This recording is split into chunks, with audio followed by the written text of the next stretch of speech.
Hey guys, Miss Warren here. Today we're going to talk about using colored pencils. So what you're going to need for this is at least 2 colored pencils for the first part. Now, the very first part was we're going to talk about how to color properly. We're not going to use lines, and I'll show you what I mean by that. Let me grab a darker colored pencil. So normally when people color in, they color in back and forth like this, and it leaves really harsh lines, and it's not very smooth. Or they color in with lines, big lines this way, and then they change directions that way. So what we're not trying to do this. So this is what not to do. What you want to do is do small marks called scrumbling. You're kind of going in little circles. If you look right here in the center, they kind of look like little circles, but then you start moving so fast and going back over where you colored before that it smooths out the texture. So you're making small kind of circular marks, going over and over the place you just went, and slowly moving your hand as you quickly move your fingers. This will give you a nice, smooth surface area. So when you're using colored pencils, this is what you want to do. Small circular marks close together, overlapping over and over again, and not large lines. Okay, so the next thing we're going to talk about is varying pressure.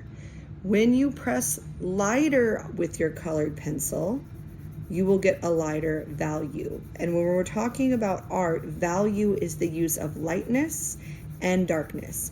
It's kind of like shading, but it includes the idea of highlighting as well as shading. So here, I'm not putting a whole lot of pressure. You can kind of see that I'm holding my pencil higher up. I'm still scrumbling, still doing like circular motions, still going over the area, still doing small marks, not big marks. Then I'm going to slowly increase the pressure. I'd like y'all to try scrumbling, and then I want y'all to try 4 different values: a light, a medium light. Just press a little bit harder with your pencil to get that medium light. A medium dark, pressing a little bit harder, still scrumbling, and then a dark. Really press as hard as you can while scrumbling with your colored pencil. So now you have a range of values. You have a light, a medium light, and medium dark. I'm going to make the medium dark just a pinch darker so you can tell the difference.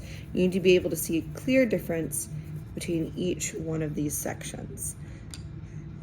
Okay, so we're going to change values smoothly with one color, and then I'll give y'all a chance to do each one of these scrumbling, a section of different values, and then we're going to do a gradient where you slowly go from light to dark.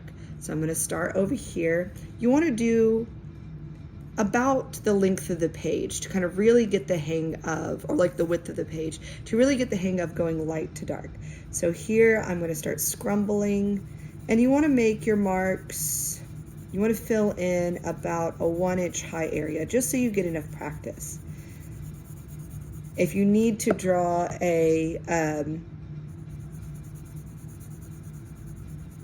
rectangle for you to fill in, you can, but you can also freehand this. So I'm going really light with my pressure. I'm doing small circular motions, and then I'm going to slowly increase pressure across the page. Now, sometimes it helps. If you're not quite sure what to look like, you can do the areas like this. So I'm going to do the area over here is super dark. So I know that this is my goal. I'm going to press really hard. I'm going to make about a 1-inch square because I know that this is the dark goal that I want to get from this to this smoothly.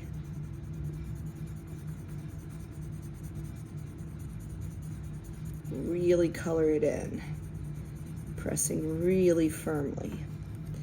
Now I'm going to make a medium tone in the middle so I know what my medium goal is, pressing a medium amount here.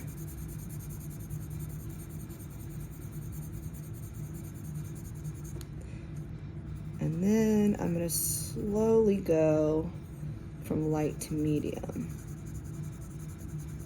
Still doing quick kind of circular motions and small marks. Moving small marks with my fingers as I move my arm. Now you can always go back over and layer because now I'm looking at it and this part is lighter than the part over here. Sorry guys, I'm getting some messages. So this is lighter than here, so we want to slowly get darker. So I know I need to go over this part again.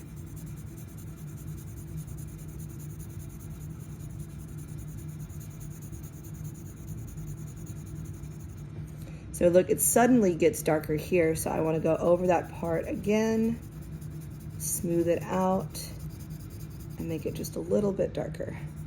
I'm going to fade out at the end just a little bit more so I can get a really light value over here. Practice getting really light and then slowly getting darker and darker. Okay, let me get this, build this medium up just a little bit more. Pressing just a little bit more. What we're trying to avoid is suddenly changing from dark to light, because a lot of shadows are very soft shadows. Like if you look at the shadow that my fingers casting on the page, it's pretty dark here, but then it slowly fades out at the end. So if you want to do realistic shading or you have good use of value in your artwork, you need to know how to fade out. So I'm going to go kind of make this medium meet with this dark by doing a lot of medium all the way to here. Now we still have it changing suddenly from dark to medium, so I'm going to darken this up a little bit.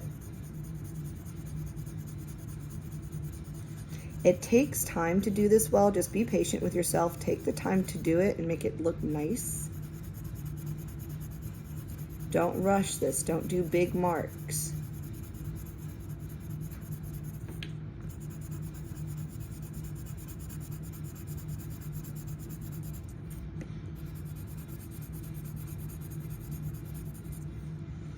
It's still pretty suddenly changes here, so I'm going to do some more medium darks here. Kind of smooth out that transition. Now it's always better to start out lighter and slowly go darker, because you can always make something darker. It's a lot harder to make it lighter once you put it down.